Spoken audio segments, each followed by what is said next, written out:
Welcome to episode 136 of the Civil War Breakfast Club podcast.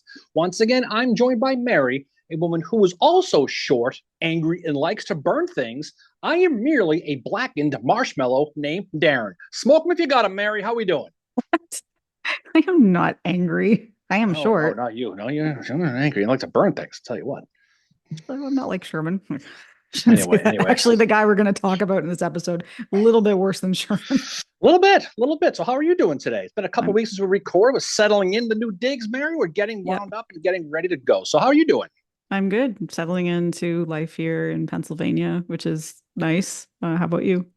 It's good. It's quite different, not going to Yeah. lie, but it's Yeah. good. I like it. It's very, very good. So I'm going to be a gracious host to you today. And of course, I'll ask you that question, of course, Marianne. What are you drinking today? I am drinking Tall Hat Imperial IPA by 21st Amendment Brewery. Judging by your response, you have the same one. And I'm drinking it out of my Gettysburg mug. Okay. What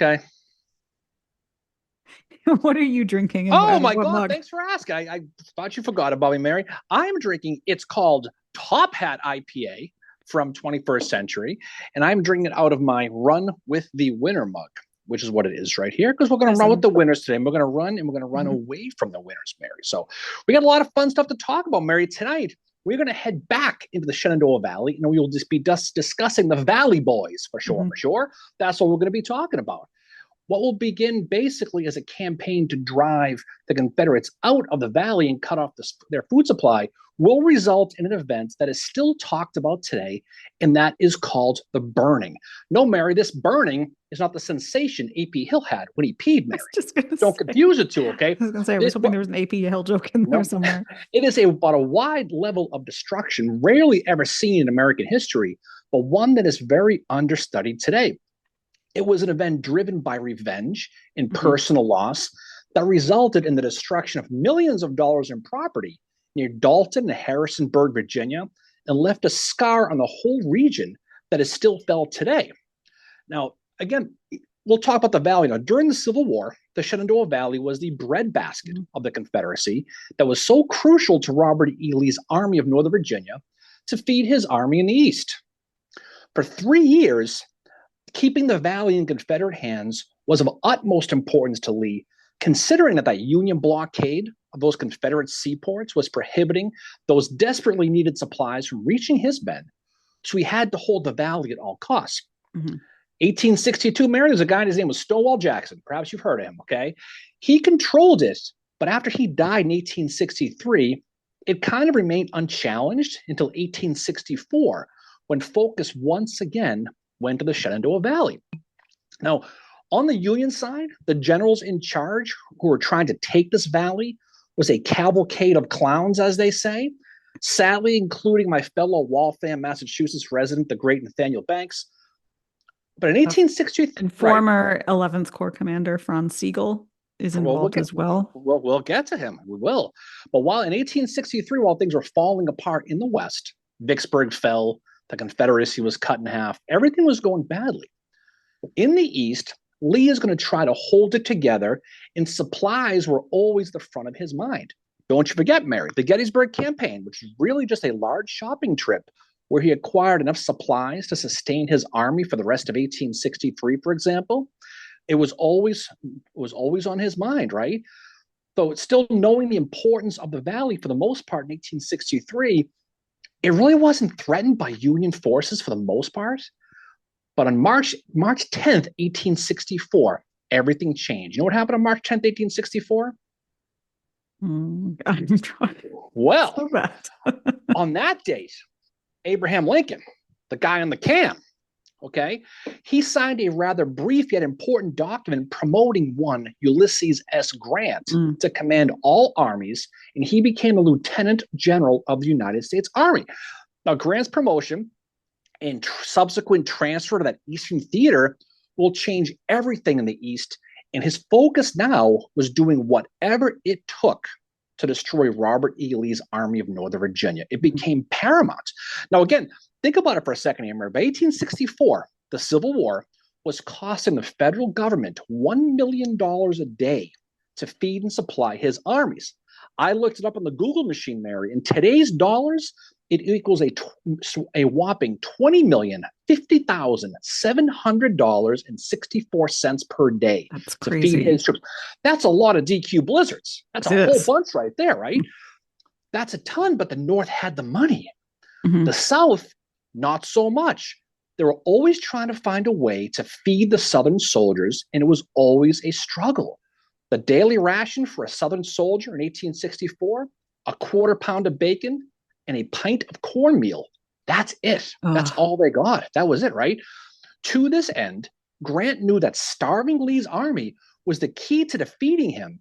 It made controlling the valley a priority for Grant once he arrived in the East. So you can see how this whole thing is going. Yeah. Destroying the food supply, that Confederate breadbasket, is going to mean a change in strategy and a change in philosophy. We were talking about a little while ago. Yep. In overall warfare. And it began a concept of total war, which dominated for the most part 1864. Yeah, in 1864. So we saw it like 1861, 62, 63. You have more of what could be, because I don't know if this is the correct term, but the gentleman's kind of war. You line up, you fight kind of thing. The total war, or the hard war, which Sheridan is going to do in the Valley and which Sherman is going to do on his march to the sea in November of 1864, is more of a psychological warfare. So this actually began early in 1864 with Sherman and his Meridian campaign. Now we did an episode about this, but in short, you can think of the Meridian campaign as being a very small scale on the March to the Sea. And it was kind of the precursor. This was what gave Sherman, I think, the idea to do the March to the Sea on a much larger scale than what he had done in the Meridian campaign. The Meridian campaign, Sherman's troops had wrecked railways, they terrorized citizens, destroyed property, cleared out the guerrillas, and lived off the land. And as I said, it's a sort of test run for the March to the Sea. And so this March to the Sea, the burning of the Shenandoah, are examples of hard war that are going to differ from previous years of the war, because this is bringing the war to the people. And both Sheridan, I'm sure we'll discuss the quotes too, and when we do the episode about the March to the Sea, we'll discuss what Sherman has to say about this too.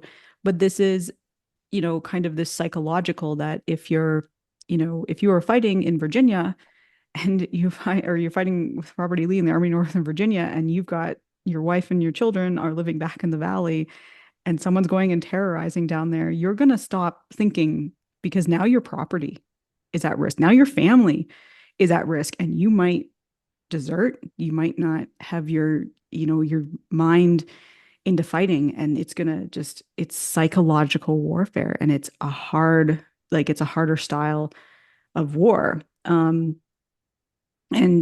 like Lincoln, Grant, and Sheridan and Sherman are all starting to see that this is going to be the path to peace. And it starts this change from not going after Grant is still going to go after the Army of Northern Virginia, but now you're starting to go after kind of the citizens and the property as well. Yeah, so it's changing. Right. It's a change in goal. I mean, like you just said, instead of targeting officers and soldiers, it meant destroying farms, livestock, anything that they could be seen as something that Confederates could use to sustain their armies in the field. And like you said, it also had the extra effect of maybe bringing some soldiers back home to protect their families. Now, this overland campaign of Grant is going underway. Lee is pinned down in Petersburg. And this is when Grant finds that new target to test this new style of total war.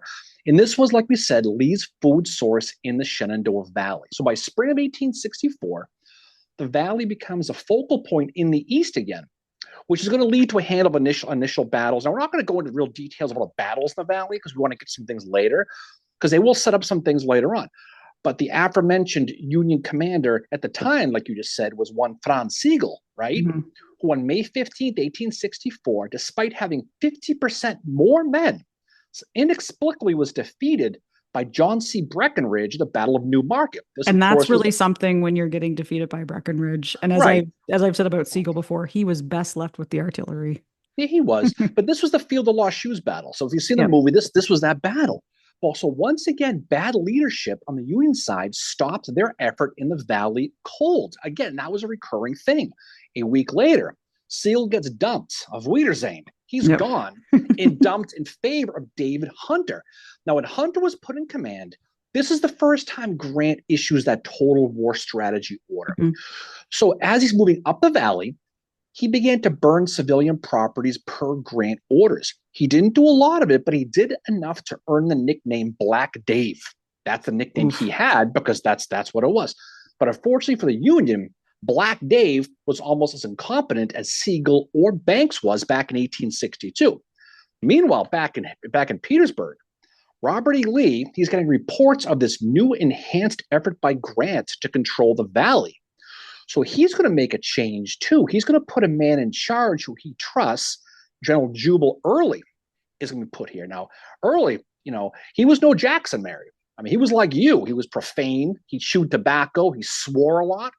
I mean, my God, you might be reincarnated. Post-Civil War, he has the connection to Canada because that's where he goes to live post-Civil War. But the thing about Early, though, he was a hard fighter, and he commanded Lee's Second Corps, which sounds like a lot, but it's really about the size of a division. He's got around 15,000 men, give or take. But here's the thing, though. Lee had zero respect for the Union Army in the Valley. Why? Based on previous generals who they had placed there. And he felt comfortable. Don't forget, he's in Petersburg. He's pinned in by Grant and this Leviathan monster of an army surrounding him. He has so little confidence in the Union in the Valley, he's going to send those 15,000 people over, along with Richard Anderson's division and Joseph Kershaw's division. They're going to send them along back to the Valley. So that's how much he had no respect for the Union in the Valley, right? And it didn't take long for Lee's opinion to prove correct here. Because on June 17th, Early, despite having less men, he's going to defeat Hunter's army at the Battle of Lynchburg. And Early's Second Corps, I mean, they fought hard, and Early himself was relentless like he always is. But basically, to that point, Lee realized that Early was kind of pretty much allowed to run free in the valley to do what the hell he wanted because no one was going to be able to stop him. So he gets that idea. I need to get some troops away from Petersburg. Why don't you go take a run at Baltimore or Washington just for the hell of it and see if you can pull some troops out? This, of course, will result in the battles of Monocacy and Fort Stevens, July of 1864. But even though Early failed to invade the capital, it embarrassed Lincoln on the eve of that re-election bid and caused havoc on Wall Street to the point where the U.S. dollar fell to 39 cents, the lowest at any point during the war, all because of Early's unexpected raid, which came this close to succeeding, right? But thanks to Lew Wallace at Monocacy, who provides the speed bump for that. But also, too, like that's another thing to keep in mind with 1864. The other thing, too, is the election. That is a big deal. And I'm sure that does factor into this kind of switch to this hard war to end it quicker as well. It does. But here's the thing, though. After this near disaster in Washington, Grant is done screwing with Early. So on August 1st, 1864, he says, you know what? This Jubal Early needs to be stopped for good. We're done messing around. We're done. For this to happen, Grant is going to need to consolidate troops from the Army of Western Virginia in that middle division that's guarding Washington to form this Army of the Shenandoah. And he needs a commander who he trusted to go ahead and command it. The general he handpicked to command this new army was a man he knew very well from the West who he trusted, named General Philip Henry Sheridan, a man with a lifelong hot temper. The media called him Duck Legs. That was his nickname. Oh, my God. Okay. But also he was called Little Phil because he was 5'5". But he's graduated 34 of 52 in the West Point class of 1853. You know who he went to school with in 1853? That would have been John Bell Hood, James Burbsy McPherson, and of course the gallant John Bowen. Oh, there's our Bowen, Crest, right? The gallant Bowen. But it's funny, but at West Point, and we're going to talk a lot about his background, but at West Point, Sheridan's temper got the best of him a lot. He got in a fight on the parade grounds at West Point, and he threatened to bayonet a fellow cadet. He was suspended for a full year because of his, quote, poor attitude. No, right? Not Sheridan. But he was a soldier through and through, and he was inspired by war. So when the Civil War broke out, he rose quickly. And we talked about his success he had at Stones River, helping break the line at Missionary Ridge at Chattanooga, as well as later in this Valley campaign that we're not going to talk about today because we did an episode on it, Mary. Cedar Creek, right? Sheridan was a trusted fighter and a leader for Grant, and he was the needed go-to guy in the Valley. And when he needed one, Sheridan was the guy, without a doubt. When Grant gave Sheridan his orders, he said to him, quote, "Go get Early out of the valley and follow him to the death." Mm-hmm. He also reminded him to follow that new total war philosophy and burn anything he could that was of use to the Confederacy. Again, Grant's quote to Sherman: "The valley should never again be a resource to Lee's army. Crows flying over for the balance of the season will have to carry their provender." That's Yep. what he says. Okay. Yeah. So basically, it's just this whole idea to wreck the valley. It was. It was. And we're going to talk about the bigger part of this later, which is the primary episode of the story over here. But for Lincoln, Sheridan's success was also important because what you talked about was because Grant was stalemated at Petersburg. He desperately needed victories to help cement his reelection hopes, right? So Sheridan's new Army of the Shenandoah had close to 40,000 men, made up of 4 military departments, and was ready to move up the valley. Now, for the most part, the valley was controlled by Confederate cavalry at this point, specifically the cavalry commanded by the great John Singleton Mosby, Mary, the great ghost, right? Mosby's partisan rangers dominated the valley for most of the war, and they caused a cramp in the crotch to any federal unit that was in it. Yeah, is what they did. And they are really like, I'm reading a Mosby biography right now, and his whole thing was like, he's not some bloody Bill Anderson. He will capture people and let them go. He's just there to do this psychological thing, get in their heads, but he's letting people go. It's not like I'm not condoning what he did, but he's not a cold-blooded murderer at all. He's just wreaking havoc. He's burning supply trains. He's spanking Stoughton at one point when he captures him, and just basically and we did an episode on Mosby. Like, his thing is like his men could gather, they could do their thing and then disappear. And that's why he's called the Gray Ghost. Yep. He was a nuisance. He wasn't someone who was going to, like you said, wasn't a murderer. He wasn't a killer to the point of some of these other people that, bushwhackers, and we'll hint at that a little bit too. But he was a pain in the butt for the Union. Mosby considered the valley his personal property, his domain. And when federal troops were in it, just like the Michael Jordan meme, he took that personally. Yeah. That's kind of what he did. By now, the overall man in charge of keeping the valley in the hands of the Confederacy, though, was Early, right? Sheridan and his army began moving up the valley. When we say up, I mean north to south. That's what you say. And immediately started to look for weaknesses in Early's army, also burning farmlands slowly as they progressed. That was the secondary goal. The primary goal was finding Early and destroying him. But he wanted to make sure he kept Grant's total war strategy in his mind, too, and he focused on burning anything that it would benefit the Confederate cause, just like he said. August 13th, 1864, Mosby's Rangers are going to destroy Sheridan's supply wagons in the town of Berryville, Virginia, which resulted in the destruction of almost all Sheridan's food. He almost lost it all, right? This raid is called the Berryville Train Raid, or the Battle of Berryville Pike, if you're nasty, right? But it caused Sheridan to fall back towards Charlestown. And it really got the ire of people in Washington, because here we go again. We got another guy in the valley who was promised who's going to do all these things, and he gets hit and he fallbacks yet again. Lincoln feared Sheridan was going to be another failed general in the valley, and much to his delight, felt the happiness about this news that he received from Mosby. Early said right after this Berryville raid, Sheridan is a quote, "Sheridan is just another weak general in the valley. He is without enterprise and possessed with excessive caution, which amounted to timidity." Timidity. I can't say timid. He's timid. He's timid. Okay, tough word to read. People talk different back then, Mary. But Sheridan, to his credit, he blew off this criticism. He was getting on both sides, and he began to formulate his new move. Now, he knew Early, was aggressive, and it wouldn't be long until he took the initiative. This is Early. It would attack Sheridan's army. So what Little Phil wanted was to bait him and draw out Early to destroy him. That's what he wanted. Sheridan's army, like I said, was concentrated near Charlestown, which is now West Virginia. John Brown, where he was hanging, that's what we're talking, just outside of Harper's Ferry.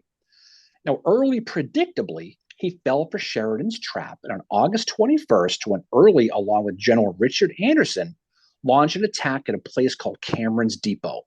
Now, the fight wasn't really a large one, But it's important because it forced Sheridan's men to fall back again.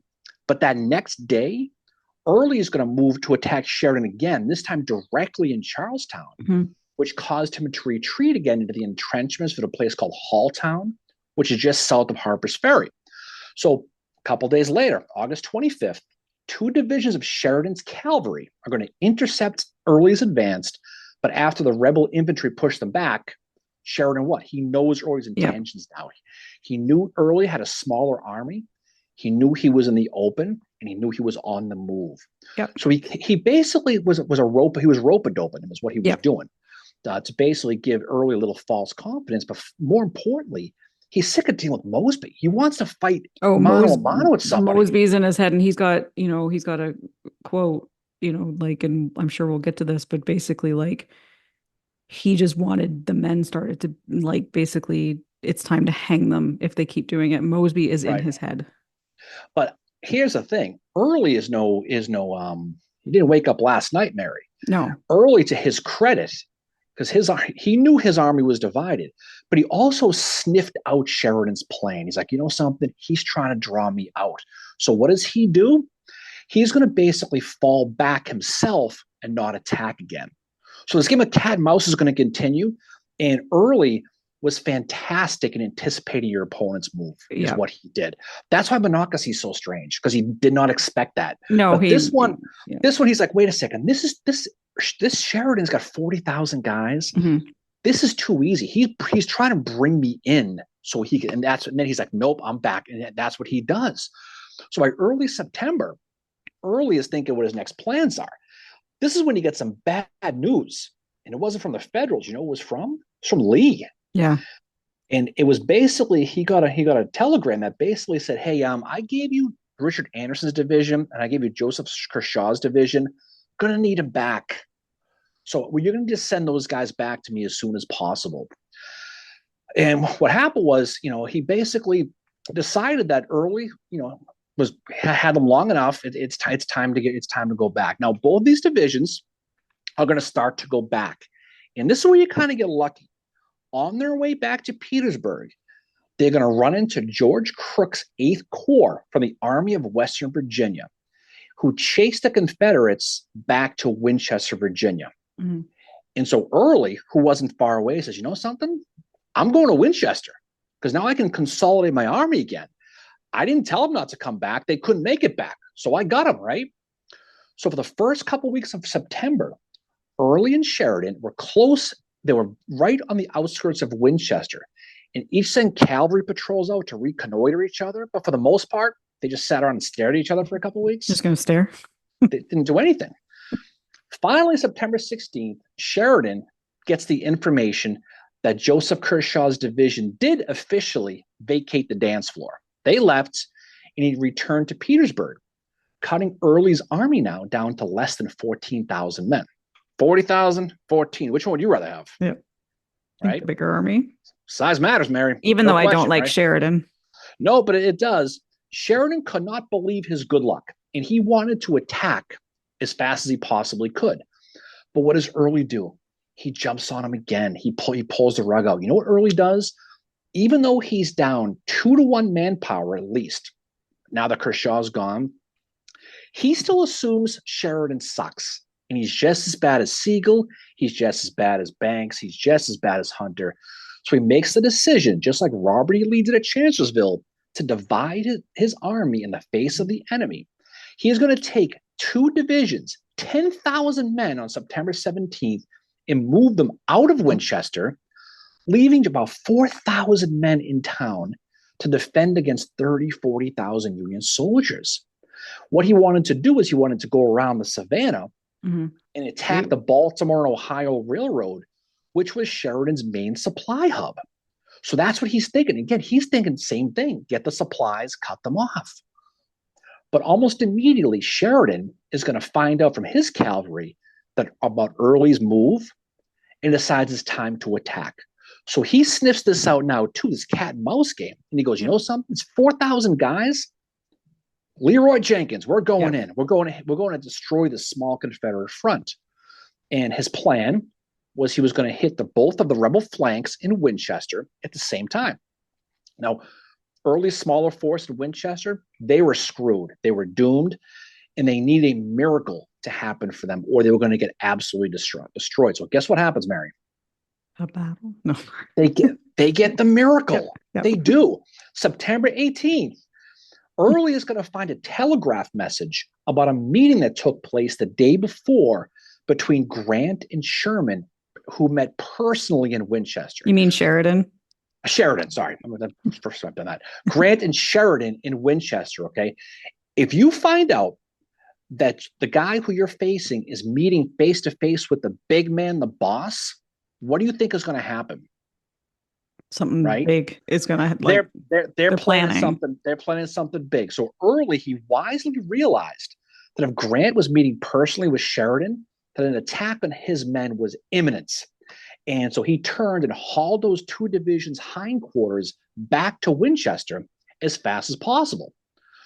So Early and those 10,000 men, they're going to arrive back in Winchester mere hours before Sheridan's all-out attack that was planned for the next day at dawn on September 19th. But dawn comes the next day, nothing happens. Orders get screwed up, the Federals get bogged down, and it delays the attack for hours. Early is going to use that time to basically place his men now in front of Winchester to defend themselves against us. Noontime, finally, Sheridan was ready to attack, and he followed through on his plan to hit those both flanks, like I mentioned. This battle is going to be known as the Third Battle of Winchester. Yeah. Now, again, we're going to do an episode on this. It's a cool battle. Yeah. We're not going to talk too much about it. But real quick, Reader's Digest version, the Rebs are going to discover a gap on the Union line, which they're going to charge through, causing the Feds to run like hell.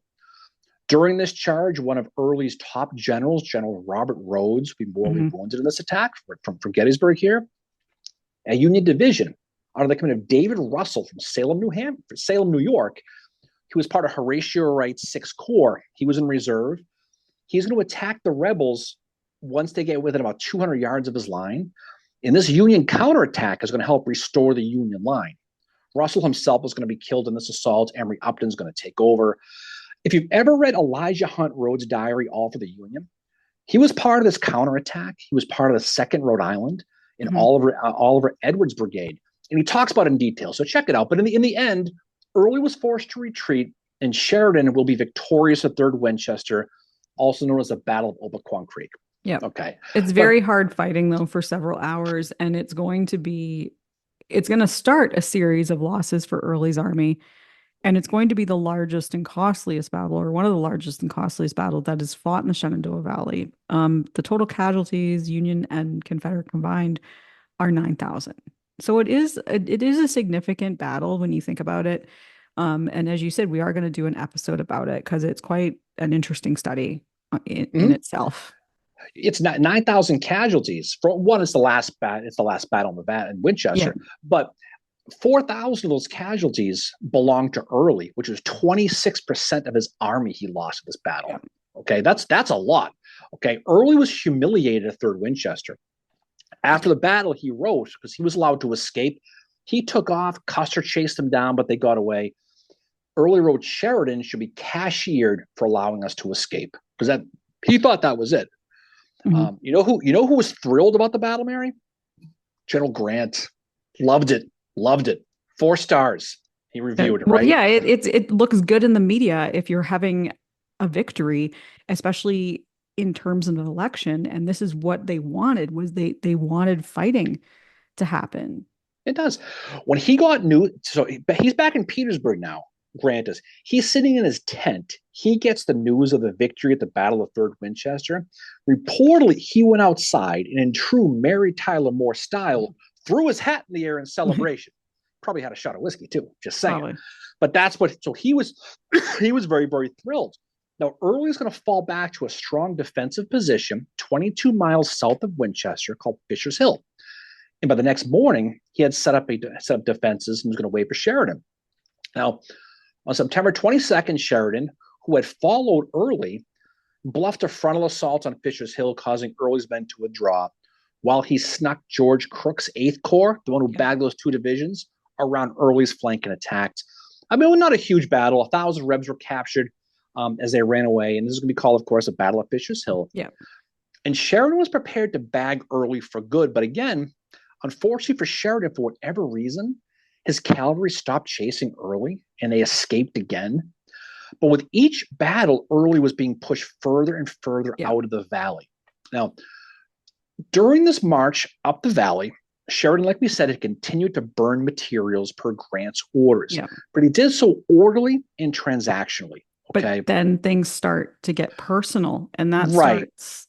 Well, it does. And the thing that, but just to set up before we get to that, to set up how the situation here is now, Mhm. he's doing it's part of his job. I'm going Yeah. to burn this farm. I'm going to burn this, but because I have to. And he's following the boss's orders. Early moving south now, there was really no Confederates to stop him, to stop Sheridan, right? So it was primarily back to those Confederate cavalry raiders and organized bushwhackers, Yep. independents, who basically were formed to harass Sheridan's supplies and communication networks. According to a Richmond newspaper, they wrote, "Our guerrillas and irregular bands in the valley have completely cut Sheridan's communications from Winchester." Right. So again, that's the whole thing. The whole thing is a headache to go ahead and try to stop him. Right. Yep. Now, and this was the environment in early October of 1864 that event that you hinted at happened that completely changed Sheridan's Yeah. mindset But there's a about. couple of them. It begins on there's one that happens on September 23rd that results in Mosby's Rangers attack a Union ambulance outside Front Royal. Wesley Merritt and his first cavalry come to the train's rescue, and Mosby's guys try to escape, and a Union lieutenant, Charles McMaster, he tries to stop them, and he ends up getting shot, riddled with bullets, and trampled by horses. And when his body was found, it was concluded he was killed after he surrendered. This is what Wesley Merritt concludes. And in retribution for this, 4 of Mosby's Rangers are shot, and 2 other are hung on a hill overlooking Front Royal with a placard draped over them, which reads, "This will be the fate of Mosby and his men." So this is one of those incidents leading up to it. And I know you've got one to talk about that is probably it's a little bit more significant than this one with McMaster, but this is still, it's one of those things that it's just grinding away at what is going to happen with the burning in October. Right. The thing about the McMaster thing was Mosby was uniformed soldiers. They were Yeah. cavalry, but they were Confederates. They were not independents. Okay. Mhm. So what'll happen is the thing we hinted at before is Sheridan's mindset's going to totally change, and he's going to make this campaign extremely personal. The result of this incident is going to be called the burning. And when it was over 450 barns and 30 houses were burned to the ground by Sheridan's vengeful, angry men. Mhm. In the end, everything William T. Sherman is accused of doing in Georgia in today's historical memory was actually done by Phil Sheridan. Okay. Yeah. That area today, the land running south of Raleigh Springs Turnpike, south of the North River, if you know the area, to this date is still called the Burned District. That's how bad this thing was. So what happened? Early October, those rebel cavalry patrols we were talking about, who were still going through, Early's back. So now there's just the cavalry again. They're going to be sent towards Sheridan's lines to gather information for Early in preparation for hopefully a renewed attack around the town of Harrisonburg, Virginia. They're scoping, they're probing, they're trying to find out what he has. They've had a bad example over at 3rd Winchester, lost 1,000 more at Fisher's Hill. They're down men. They're trying to see if there's a way they can find a way to do something. On Monday, October 3rd, 1864, a small group of rebel scouts is going to cross the North River in a drizzling rain like we've had here for the last forever. That miserable gray rain that never seems to go away. And they're going to cross the river, and they're going to sneak up some federal camps just to see what's going on. At the same time, a young lieutenant by the name of John Rogers Meigs, along with 2 orderlies, were out early that day, making the rounds of the camps to map out the locations of each brigade. So if Sheridan needed to move, he knew where his brigades were. They would go out, here's this brigade. So this way he has a map, he knows where everybody is. We need to attack. This is what Meigs did. This was his job along with those orderlies. Now, background real quick. John Rogers Meigs, J.R. Meigs, was born on February 9th, 1842 in Washington. the eldest son of 7 children of Brigadier General and Union Quartermaster Montgomery Meigs, also the grandson of John Rogers, a naval hero in the War of 1812. That was sort of where he got his name. John was the apple of Montgomery's eye. He was the favorite son. 1856, age 14, he enrolls at Columbian College in Washington, which is now known as George Washington University. DC. But he wanted a military career like his father and his grandfather. So in 1858, he is going to apply to West Point, and his application was supported by the former Secretary of War, a guy named Jefferson Davis. That's who supported him. But Mary, there's a problem. There's always a problem. Yep. Davis was the former Secretary of War. You know who the current Secretary of War was? John B. Floyd, the man who later, when he led his Confederate men in those trenches at Fort Donelson and took off. Oh, he went like zip. U.S. Grant openly called him a traitor. And you know what John B. Floyd does? He blocks John Meigs' admissions to West Point. He blocks it. You know why? Because he hated his father, Montgomery. Hated him. Wow. So he stood in the way. So what happens in September of 1859, President James Buchanan, personally helped admit John to West Point, and he finally enrolled in the class of 1863. Here's the thing, though. John R. Meigs was a genius. He was brilliant. He was just one of those people. He excelled in math, excelled in science. He thought at a different level. While at West Point, the Civil War is going to begin, and he takes a military internship, and he joins Henry Hunt's 2nd U.S. Artillery, Company M, which is part of Irvin McDowell's Army of Northern Virginia. He's basically an aide to Israel Richardson, who commanded the 4th Brigade of 2nd Michigan, right? That's who that was. And he's basically carrying orders in his observer. He's kind of, runs orders. That's all he does. He's president at First Bull Run. And Richardson loved him. He just knew his stuff. He knew exactly how to deliver the orders in the conduct of battle. He'd never lost his head. But after the battle, Montgomery's like, I don't think I want my son out there. I'm going to bring him back. So your internship, kid, is over. You're going back to West Point. And so that's what he does. Back at school, John focused on his academics, but he found himself in trouble in May of 1862. He was insulted by a cadet on the parade grounds. Again, just like Sheridan. What the hell's going on those parade grounds, Mary? Everyone's getting angry, right? Yeah. He gets in a fight with the cadet so bad that both men end up in the hospital. They beat the hell out of each other. Meigs is going to get suspended and confined to campus, where he'll basically is told you're going to be an assistant math professor and you're going to teach a class on land surveying. Wow. But so that's kind of his punishment. So he didn't get completely ousted like Armistead. No. He, despite earning 74 demerits, including one for, quote, obnoxiously slurping his soup, he got a demerit for that.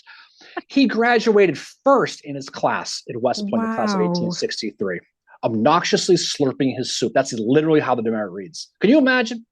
that's cool. I was just thinking back to we went to the round table about Sherman, the talk about Sherman last week at the Gettysburg round table, and I know the guy said number of demerits, but it was enough that Sherman did not graduate first in his class. Yeah, but if you remember from that thing we went to, when you finish first in your class at West Point, you get to pick, and the plum job is engineering. Yeah. So he'll be made a first lieutenant of engineers, and he worked in Baltimore, Harpers Ferry, and Cumberland, Maryland. His job there was basically to make sure the telegraphs and roads on the Baltimore-Ohio Railroad stay opened. And he had that task in July of 1863 when Lee's army retreated from Gettysburg. He was the one who maintained the road networks. That's who he was. On November 3rd, 1863, Meigs is going to be named the chief engineer of the Shenandoah Valley under David Hunter. So this is how he comes into the valley. When Sheridan replaced Hunter, he kept Meigs on, and he loved working with him. He called Meigs the best map maker in the Union Army. Yep. And he was Sheridan's favorite subordinate. They had almost like a father-son relationship. Yeah, and Sheridan at the time did not have any children. Yeah. He's 22 years old, by the way. Just think about that, right? Wow. Sheridan took a shine to young Meigs, and Meigs taught Sheridan all the layout of all the ridges, the roads, the hills, all through the valley. He sat down and said, here's where you need to go. He was his right-hand man on getting his army through the valley. That's who John R. Meigs was. So again, By October 64, Meigs is going to be named a brevet major after his work directing the troops in the army to get to Fisher's Hill. But so jump ahead to our story here. Meigs is out with those two orderlies now, and they're making their rounds on that rainy day on October 3rd, 1864. 160 years ago today, as we are recording this. It is, okay. Their last stop that day was around dusk in a mile north of the town of Dayton, Virginia. Now, it was raining, and they're on their way back to headquarters, and they entered the Swift Run Gap Road, which runs over some hills towards the Valley Pike, but they needed to go back. As they rode, they were about 100 yards from a junction when they approached some woods, and out of the woods rode those three horsemen, those three Confederate scouts wearing raincoats. Again, it was rainy. They were wearing raincoats. They were not wearing uniforms. They were wearing raincoats. The three men turned away from Meigs, like, just keep going. Don't make a scene. Let's get out of here. And Meigs begins to follow them at a slow trot. And finally, he orders the three men to halt. The three men, they slip into a single file, but they keep moving as if they didn't hear him. They just keep going. Those three men Meigs encountered were Confederate scouts from Colonel Williams Wickham's brigade, who was sent there, like I said earlier, to gather information about the position of the Federal troops in that area. The leader of this group, his name was Benjamin Frank Shaver of the 1st Virginia. His family lived right around the corner, so he was put in charge of this, even though they're from a different regiment, because he knew the area. The two other guys were George Martin and F.M. Campbell, who was Wickham's chief scout, and they were from the 4th Virginia Cavalry. So you've got Shaver from the 1st, leading Martin and Campbell from the 4th, and that's what they're doing. Now, Shaver had hoped to stop at his house and see his parents on the mission, because that was why he went, but he made it clear at the beginning of the mission, this is a recon job. If we see anybody, we're not killing anybody. We're getting in, we're getting out. He made it very, very clear, and that's kind of in the back of these guys' minds. So these three men were on their way to Shaver's family home when they ran into Meigs and those two orderlies. So Meg yells out, "Halt!" Campbell whispers to Shaver, "Shall we run or shall we fight?" And Shaver shakes his head and goes, "We have to fight." So Campbell then ordered the three horsemen to widen the gap from each other to allow them to wheel around and to attack if necessary. Each of the Rebs, meanwhile, discreetly pulled out the revolvers and hid them in their raincoats. Mm. When Meigs rode up behind them, the Rebs all turned to their horses, pulled out the revolvers, and demanded Meigs to surrender. Meigs didn't surrender. He pulled his revolver out and fired, hitting Martin in the groin. Had to be Martin's worst Monday ever. Rainy days and Mondays, Mary, right? As Martin slumped in the saddle, he was able to fire his weapon, and a quick firefight happened among these men. During this fight, Shaver reportedly now aimed his revolver at Meigs' head and fired, as Campbell also fired at Meigs at his body. Meigs was hit in the head and hit in the chest, killing him instantly. He fell off of his horse, while one of those two orderlies jumped on his horse and ran like hell and got away. The other surrendered. Martin, the Confederate who got shot with a bullet in the old coin purse, he asked the two rebel companions to get him away from the Federal lines, and those four men, including their new prisoner, because they caught one of Meigs' guys, galloped down the road past the Federal picket line into the woods, and they vanished into the night. They dropped off the wounded Martin at the home of a guy named Robert Wright, and they fled back to the camp of the 1st Virginia Cavalry. Now, the next morning, one of Sheridan's aides, a guy named George Forsyth, is going to come upon the dead body of John R. Meigs, who was fully stretched out with one arm partially raised and the other arm at his side. Oh, so rigor mortis is set in. Right. And they noticed he had a bullet hole under his right eye, as well as another one on his left side of his chest.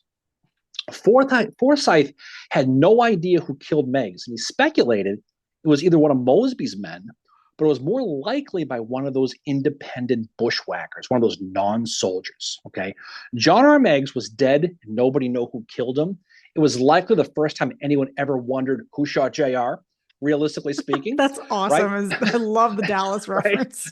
But when the news of Meigs' death got back to Sheridan went into a rage and completely lost it. Those around he's Sheridan, so angry. Those who knew Sheridan's temper were even surprised how mad he was. He was seeing red, murderous rage when he found out Meigs was killed. He'd been dealing with these bushwhackers and Mosby's guys, like you said, since August. And now one of them killed one of his favorite young officers. Yeah. That orderly I mentioned who jumped on his horse and escaped, he reported that they were attacked by 3 civilian bushwhackers wearing non-uniforms. They were wearing coats. He was talking about the raincoats. Yeah. And Meigs was murdered in cold blood when he demanded their surrender. This orderly also told Sheridan that Meigs' last words were, "Please don't shoot me." Yeah. And that's like and that's probably what gets Sheridan going. And Sheridan vowed to teach a lesson to these abettors of the foul deed, a lesson they would soon never forget. He considered Meigs' death not an act of war, but cold-blooded murder. Mm-hmm. And in his official report, he wrote, "Lieutenant J.R. Meigs, my engineer officer, was murdered beyond Harrisonburg near Dayton. Since I came into the valley from Harper's Ferry, every train, every small party, and every straggler has been bushwhacked by these people. The chaplain of the 10th Vermont, a guy named Edwin M. Haynes. This is the chaplain now. This is what he writes about the situation. The people were meek-faced during the day in the presence of a considerable body of Union troops.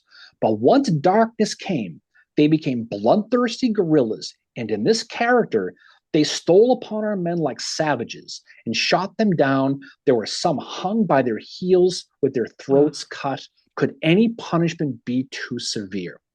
So Sheridan now, he's got these orders to burn stuff that could benefit the rebels. Now it turns into a revenge for Meigs' death.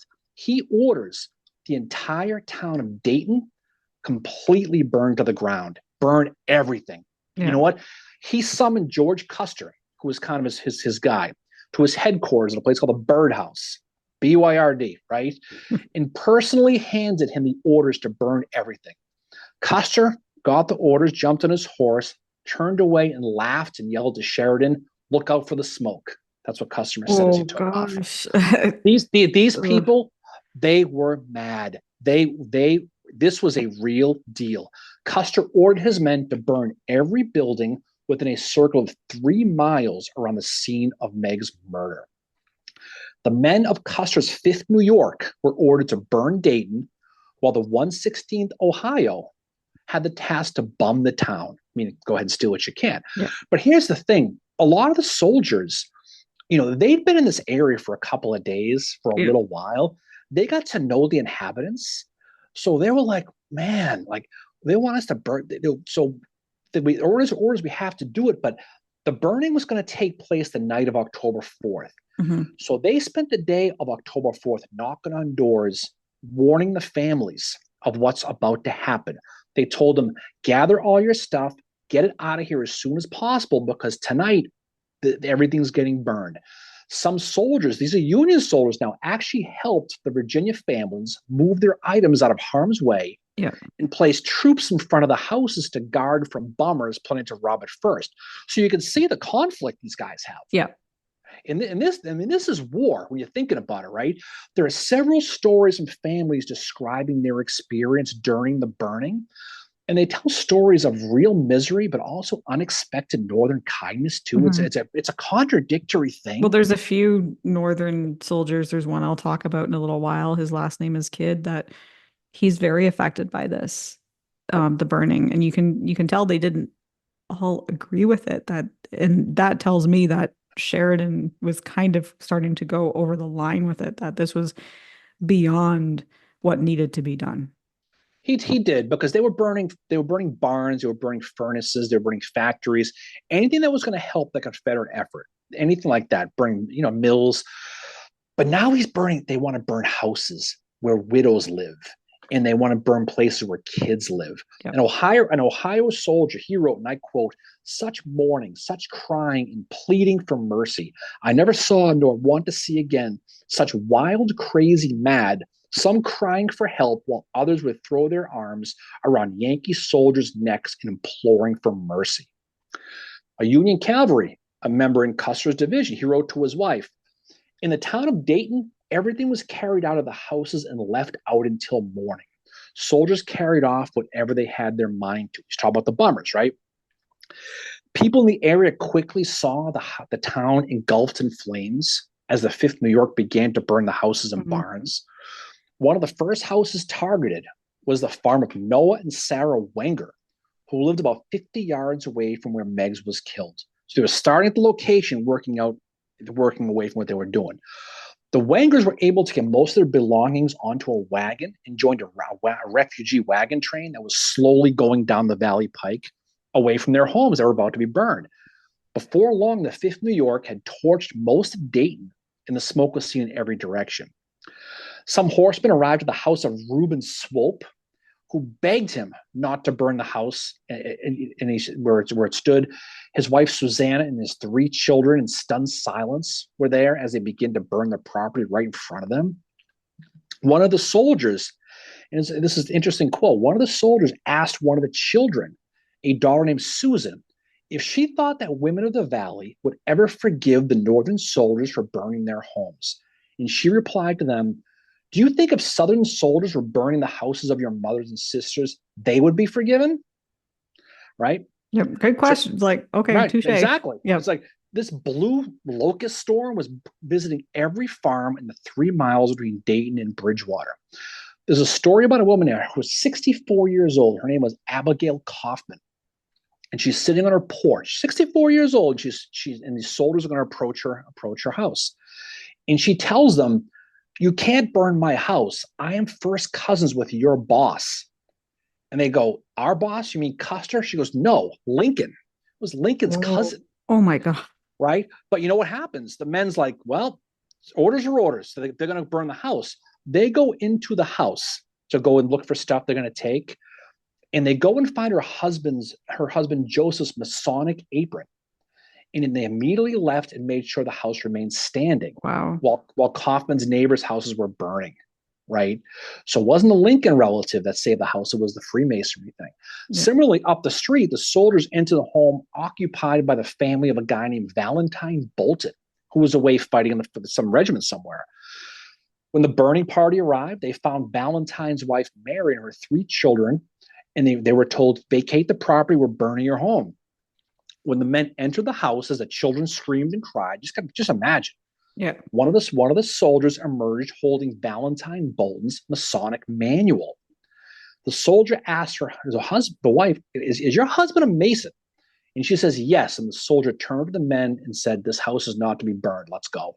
And then the house was stayed. Wow. So it's these stories that keep coming up. Now, Sheridan, he was having obviously a very tough time, but he made a deal with the churches.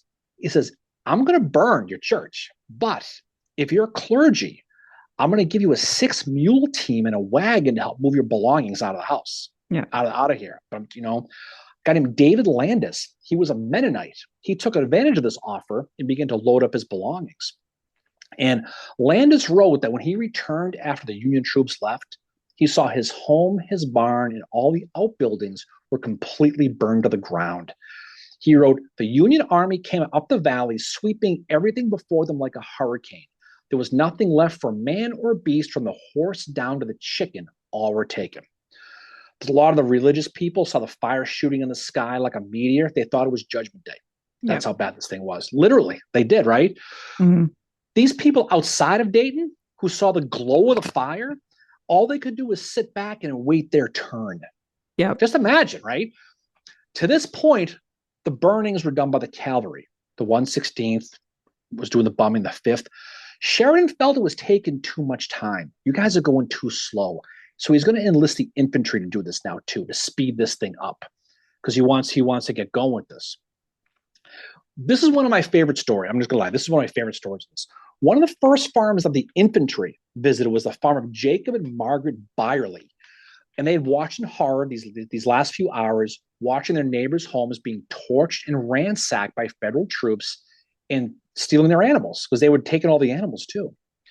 The Byerly's oldest daughter, a 17-year-old girl named Martha Jane, she owned a musical instrument called a concertina. You know what that is? Is it like a piano thing or something? It's like an organ. Yeah. Right? I mean, those things at the circus the monkey plays. Yeah. Right? I don't know. Is that what Yeah. that is? But it's one of those things. I Googled it to see what it was, and it's one. It looks like an accordion, which must Yeah. sound horrible, right? Anyway, the Byerlys were staunch slave-owning secessionists who saw the war as their real hope for independence. As the infantry troops approached the house to round up all the livestock, and they prepared the torches to burn the house, as they told the Byerlys of their intention, we're gonna burn everything. Just better GTFO here. You better go, right? Jacob Byerly begged the troops to spare the house, and for whatever reason, they actually did. But they said, "Fine, but we're going to burn your barn and your outbuildings, and we're going to take all your animals, but we're going to spare your home."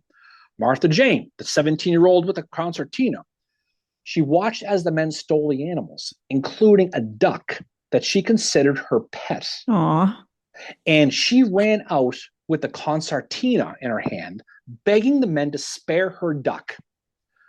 The soldier had the duck in his hand, and he sees the girl with the instrument. She's only 17, she's a kid, with the instrument in her hands, and he says, "You know what?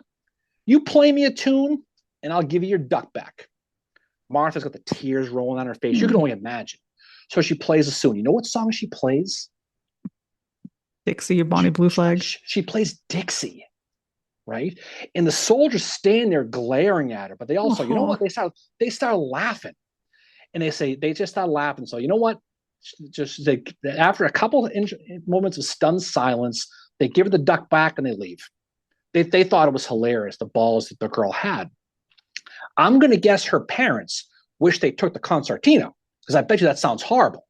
Just saying. But they let her keep it. But they got the duck. But you know, she got the duck back, so she's 2 for 2. Okay.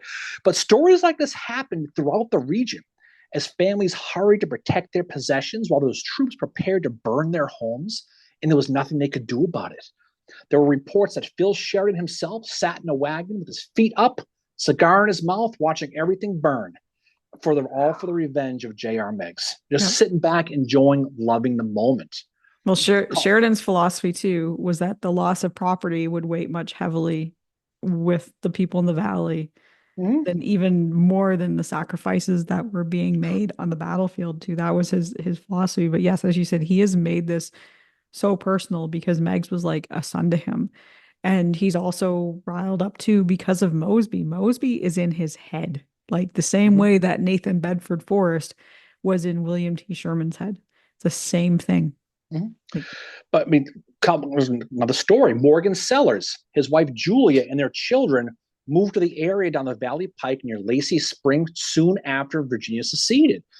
Morgan, the husband, joined the 7th Virginia Cavalry, and when he was wounded in April of 1864, he went home to recuperate, and he deserted it, right? That was it. He's going to stay home, eventually join a bushwhacking unit commanded by a guy named Al Lincoln, of all people. His wife Julia was home when the burning party showed up. Her 2 children were dying of typhoid at the time these men arrived. The soldiers took the children, put them under a tree, and getting ready to burn the house. According to stories later told by locals, this is hearsay, this isn't from them, Mrs. Sellers saw General Sheridan, of all people, out in the road and begged him to spare the house for the sake of her 2 dying children. Sheridan empathized and said, "Okay, I tell you what I will do. I'm going to spare the home, but I'm taking all your food." So he took all the chickens, took everything, but he left their house. So, I mean, you know, it is what it is. The infantry marched. They trampled through yards, gardens, cut down telephone lines, telegraph lines. They chopped up telegraph poles. What surprised many of the locals at the time was the lack of Southern troops to stop this. There was nothing they could do about it. It's kind of like what you're going to see on the March to the Sea. There's no one coming to stop them. And not far away was cavalry under Lunsford Lomax, a Newport, Rhode Island-born guy who chose to fight the Confederacy, who was in this area trying to stop a cavalry brigade of Michiganders under the guy you mentioned earlier, James Harvey Kidd. That's all they had. They captured about 20 of the burners, but overall, they could do nothing to stop them. And when it was all said and done, the Confederate infantry did finally show up when the Union fell back, what they called a smoky trail of desolation. and they were stunned at what the federal troops had done to the valley. I mean, that whole area, what they did was just, it was completely destroyed. Henry Kidd Douglas, an aide to early staff who rode with Stonewall Jackson, who they said was the most handsome man in the Confederacy, by the way, Henry Kidd Douglas, right? Wow. He wrote, I'm going to read a quote by him. He wrote, "Columns of smoke which almost shut out the sun by day. I saw mothers and maidens tearing their hair and shrieking to heaven in their fright and despair, and little children, voiceless and tearless, their pitiable terror."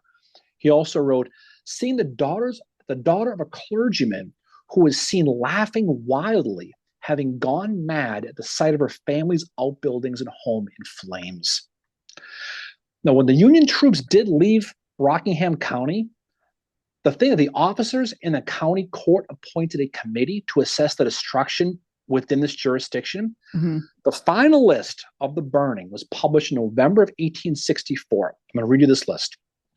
30 homes burned, 450 barns burned, 31 mills burned, 10,000 bushels of wheat carried off, 50,000 bushels of corn destroyed, 7 DQs burned, 1,750 cattle carried off, 1,750 horses stolen, 4,500 sheep stolen, 3,350 hogs stolen, 3 factories and 1 furnace burned, not to mention the countless of displaced clowns who lost the woodlots. I mean, who knows whatever happened to them, right? but the devastation, but the devastation was so brutal that even northern newspapers couldn't believe how bad it was. They had there was a correspondent who was traveling with Sheridan, and on October 6th, he wrote in his newspaper, and he pull up right here. He wrote, this is what appeared in the paper: "The poor, alike with the rich, have suffered. Some have lost their all. The wailings of women and children, mingling with crackling of flames, have sounded from scores of dwellings. I have seen mothers weeping over the loss of what was necessity to their children's lives. The last bit of flour stolen by stragglers, the last morsel that they had in the world to eat and drink stolen. Young girls with flushed cheeks or pale with tearless eyes have pleaded with cursed the men whom the necessities of war have forced them to burn their buildings, reared by their fathers, and turn them into paupers in one day. The completeness of the desolation is awful." Now, when darkness fell on October 6th, a couple days later, Sheridan's infantry went into camps that stretched out for about 6 miles. Sheridan himself rode back to Newmarket, where he made his headquarters for the night, feeling basically his men had done very, very well in this burning. Now, the thing about, like we said earlier with this, right, Mm-hmm.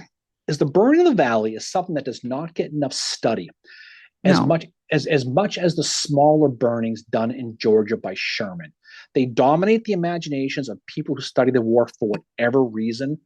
But in the end, the destruction caused by Sheridan's men in the burnt district was the best example of U.S. Grant's total war strategy in war, brought on to a maniacal level by Philip Sheridan, caused by the death of a close aide and close friend. Yeah.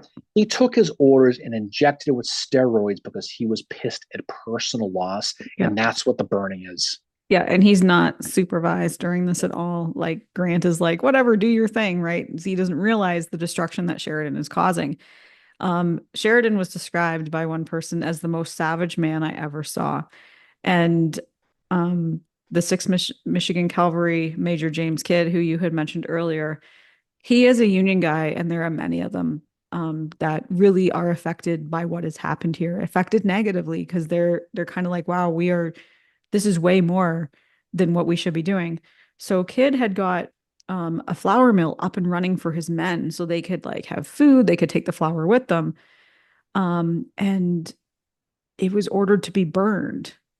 And Kidd tried to stop it. And he wrote, "The wheels were not stopped, but the torch was applied, and the crackling of the flames intermingled with the rumbling of stones made a mournful requiem." And he said that he witnessed women and children pleading with soldiers for flour before the mills were burned, and they often received none.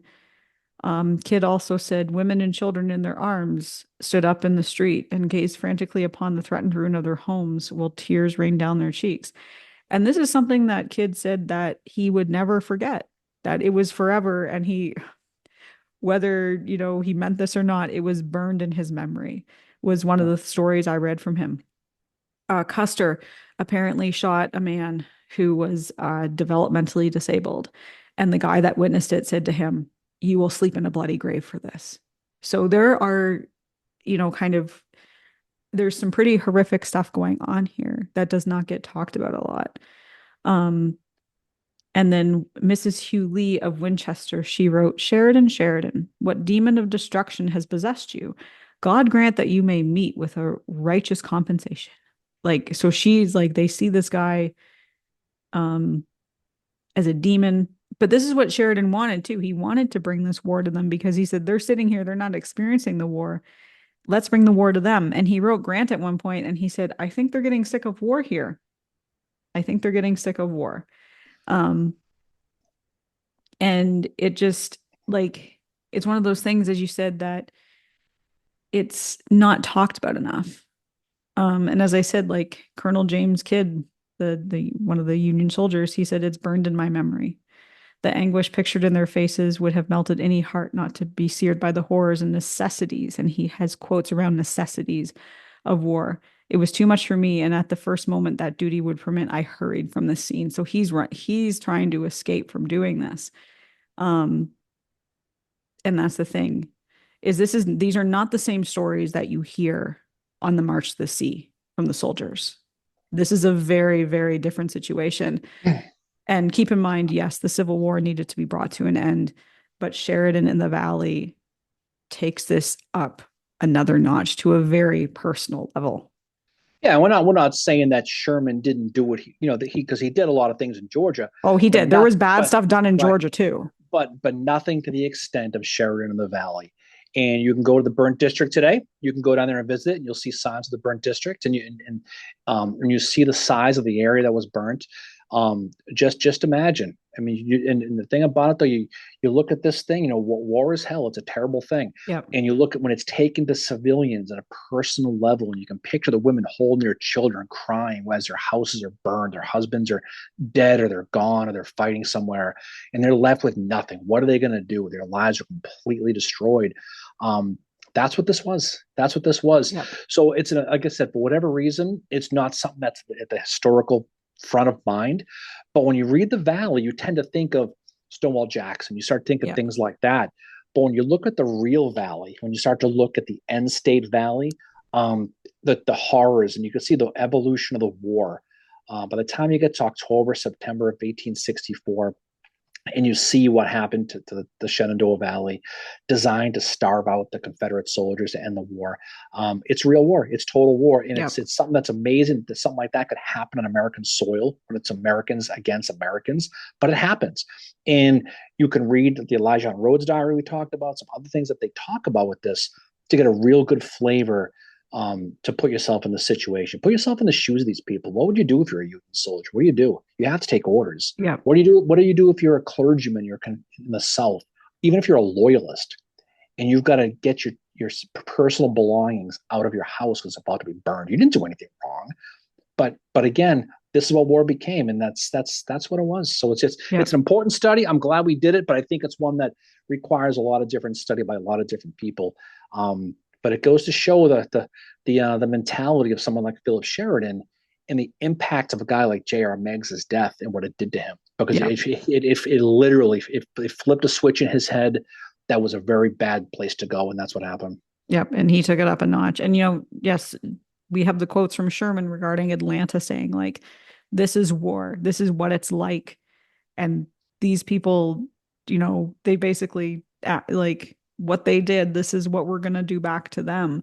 But, again, the Valley it does not get talked about enough. Everybody focuses on the March to the Sea, which is still a very important part of the Civil War. And yes, there are brutalities that happen on it as well. But the burning is where a lot of the stuff that you hear about Sherman in Georgia, Yep. it is what Sheridan did in the Valley. It certainly does. All right. So what's coming up for us next, Mary? What's next for us? So next, we are probably going to be recording our Halloween episode soon with Jay Price. Jen Price is Oh, will we'll be be doing one joining. before Halloween, though. That's a month away. I'm sure we will. Yes, I'm sure we will. But I'm just saying that the Halloween episode is coming up with Jen Price. We will be sharing ghost stories and just doing a little Halloweeny episode like we did. I think it's just our don't make them too scary, Price. Yep. I got to sleep at night, Now, let's have a rumor has it, Mary, that there's a round table coming up soon, allegedly. Yep. There will be a roundtable coming up soon. We are going to do, just as we did an episode on the burning in the valley, which the 160th anniversary is pretty much upon us. We are going to be doing an episode about Sherman's March to the Sea and kind of the logistics that go into that. And just, I think, when the burning happens in the valley, Sherman has not yet had his plan approved for the March to the Sea. He actually writes Oliver Otis Howard, there's our Howard reference, a letter on October 1st and basically says, keep this to yourself, but this is what I'm planning. And he says it's going to be, kind of more large scale than what he did in February, referencing the Meridian campaign and all that. So he still does not have buy-in yet from Grant and Lincoln to do this March to the Sea. Yet it's about 6 weeks after the burning that the March to the Sea happens. That's a fascinating part of history. So any final words from you, Finchero? Well, thank you for bringing it like you always do. Thank you to our listeners for being here for these 136 episodes. We really appreciate all the support that, you guys give us. We wouldn't be here without you. Yeah, absolutely. Absolutely. All right. We'll have a great rest of the weekends coming upon us, Mary. I don't know if you know this, but it's finally stopped raining. So we can actually go outside today. So the sun is out. It's clear anyway. So we're going to go out and enjoy the rest of the day. So have a great weekend. Stay safe. Hope your football team loses. If you don't like the Patriots, but I don't care anymore. Who cares? Hey, your Cleveland Guardians, Mary. You tried Cleveland, well. Yes, they are going into the playoffs. Yay! They're going to be playing the Detroit Tigers. So and little did I realize that the Orioles, they call themselves the O's because that's how many wins they got again in this playoff season, Mary. It's so weird how life imitates art as usual. In any case, that's tough, but it is what it is. All right, guys, have a great rest. Either way, I just want the Yankees not to be in the World Series. Oh, yeah, I'm telling you, they won't. They'll choke as usual. Anyway, off we go. Everyone have a great rest of the weekend. We'll talk to you all on the other side. See y'all later. Bye.